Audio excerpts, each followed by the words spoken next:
हरे Krishna dear devotees. तो इस video में हम वैष्णव अपराध के बारे में जानेंगे कि वैष्णव अपराध होता क्या है, वैष्णव अपराध लगता कैसे है और वैष्णव अपराध से मुक्ति कैसे पाई जाए। तो सबसे पहली चीज़, वैष्णव अपराध क्या होता है। तो वैष्णव अपराध मीन्स किसी भक्त की निंदा करना। मीन्स छोटा सा छोटा भक्त भी क्यों ना हो, अगर हम किसी भक्त के बारे में बुरा बोलना तो छोड़ो, अगर बुरा सोच भी लिया ना तो वैष्णव अपराध लग जाता है। अब for example, just for example, don't take it literally, okay. Just for example कि अगर कोई भक्त हो, छोटा भी भक्त हो या बड़ा भक्त हो, कोई भी भक्त हो, अगर मैं उस भक्त के बारे में कुछ ऐसा सोच लूँ कि भाई ये तो ऐसा है, ये तो वैसा है, ये तो ऐसा करता है, वैसा करता है, तो अपनी 16 माला भी पूरी नहीं करता, पता नहीं भक्ति में कैसे आगे बढ़ेगा, या फिर कुछ भी नीच चीज़ या फिर कोई भी गलत चीज़ उस भक्त के बारे में सोच लूँ, तो मुझे वैष्णव अपराध लग जाएगा, जो मैं कर नहीं रहा, सिर्फ बता रहा हूँ, ओके। और सिर्फ बोलना छोड़ो, चिंतन भी अगर हो गया ना वैष्णव अपराध, मतलब किसी भक्त के बारे में बुरा सोच भी लिया ना कि भाई ये तो ऐसी है, चुगली करती है, फलाना ढिमकाना, तो वैष्णव अपराध लग जाता है। अब वैष्णव अपराध लग गया, ये पता कैसे चलता है। वैष्णव अपराध लगे तो पता कैसे चलेगा। सबसे पहली चीज़, धीरे धीरे धीरे धीरे आपका भजन रुक जाएगा, धीरे धीरे धीरे आपको माला करने का मन नहीं करेगा। स्टार्टिंग में जब वैष्णव अपराध लगेगा तो स्टार्टिंग में सबसे पहले तो आप 16 माला करते रहोगे, फिर जैसे जैसे 2-3 दिन, 4 दिन, 5 दिन बीतते जाएंगे, वैसे वैसे आपकी माला कम होती जाएगी। आपका मन करेगा कि नहीं, आज 15 ही कर लेता हूँ, आज 10 ही कर लेता हूँ, आज 11 ही कर लेता हूँ, छोड़ो आज 5 कर लेता हूँ। फिर धीरे धीरे धीरे धीरे करके आपके नंबर्स रिड्यूस होते जाएंगे और माला करने का बिल्कुल भी मन नहीं करेगा। दूसरी चीज़, एकादशी व्रत रखने का भी मन नहीं करेगा कि भाई एकादशी है, व्रत रखूँ कि नहीं रखूँ। और अगर व्रत रख भी लिया तो बीच बीच में कुछ ना तो कुछ खाते रहोगे, कुछ ना तो कुछ खाते रहोगे। और मतलब कुछ फ्रूट्स वगैरह से मेरी बात नहीं हो रही, मतलब जो जीभ होती है ना वो इधर उधर भटकती रहती है कि भाई आज ये खा लिया, कल वो खा लिया। तो अगर एकादशी व्रत आपने रख भी लिया तो घर में जो भी कुछ बनाया ना, दाल चावल सब्जी रोटी पनीर पकौड़े कुछ भी, आपका वो खाने का मन रहेगा करेगा, मतलब जीभ पे और इंद्रियों पे आपका नियंत्रण खो जाएगा।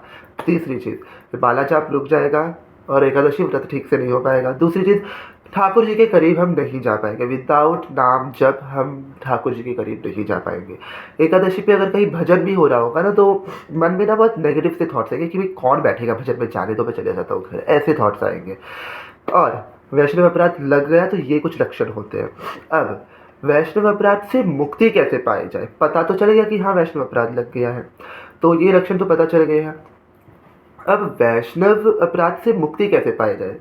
सबसे पहली चीज़, अब हम इतने नादान हैं, हमको तो पता नहीं है कि हमने किस वैष्णव के प्रति या किस भक्त के प्रति द्वेष भाव रखा है। और अगर हमें पता भी है ना, अगर आपको पता है कि आपने किस भक्त के बारे में गलत सोचा या गलत बोला, तो जाके उनसे क्षमा मांग लीजिए। और अगर आपको नहीं पता है तो और एक उपाय है कि आप जिस भी संप्रदाय से बिलोंग करते हो, गौड़ या वैष्णव संप्रदाय हो गया, हरिवंश संप्रदाय हो गया, कोई भी संप्रदाय से अगर आप बिलोंग करते हो, उस संप्रदाय के जो पर्टिकुलर गुरुदेव है, फॉर एग्जांपल गौड़ या वैष्णव संप्रदाय, गौड़ या वैष्णव संप्रदाय के गुरुदेव कौन है, हमारे गुरुदेव श्रीला प्रभुपाद जी, ओके।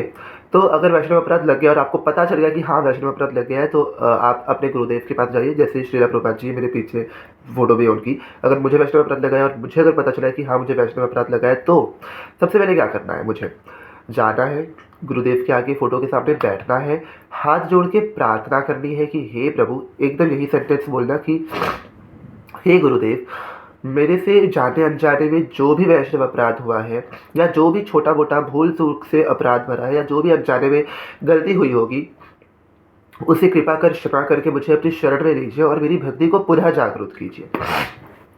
उसके बाद जब आप गुरुदेव से क्षमा मांगने के बाद उनको नमन कीजिए और उनके सामने बोले कि मैं आगे से किसी भी भक्त के बारे में गलत चिंतन नहीं करूंगा, आप मुझे अपनी शरण में रखिएगा गुरुदेव, और मुझे मेरी भक्ति पुनः लौटा दीजिए, पुनः जागृत कर दीजिए मेरी भक्ति को। दूसरी, तो ये हो गया पहला उपाय। अब गुरुदेव से हमने क्षमा मांग ली, अब आती है वैष्णवों से क्षमा मांगने की। अब किस वैष्णव के प्रति हमारा अपराध हुआ हमें पता नहीं है, तो हमें जाना है जगत के चराचर जगत के सबसे परम वैष्णव के पास, महादेव। क्योंकि रामचरितमानस में भी भगवान कहते हैं कि शंकर भगति बिना नर भगति न पावे मोर। क्योंकि शिव जी गुरु के साथ साथ, वैष्णव होने के साथ साथ कृष्ण जी के परम भक्त भी है। अब जब तक गुरु की शरण नहीं ग्रहण करेंगे तब तक भगवान तक पहुंचा नहीं जा सकता। अब हम भगवान तक थे, भगवान तक पहुंचे थे, बट हमारी भक्ति नीचे गिर गई। अब हमें पुनः भगवान तक पहुंचना है। अब हमें पुनः भगवान तक पहुंचना है तो हमें गुरुदेव की शरण ली।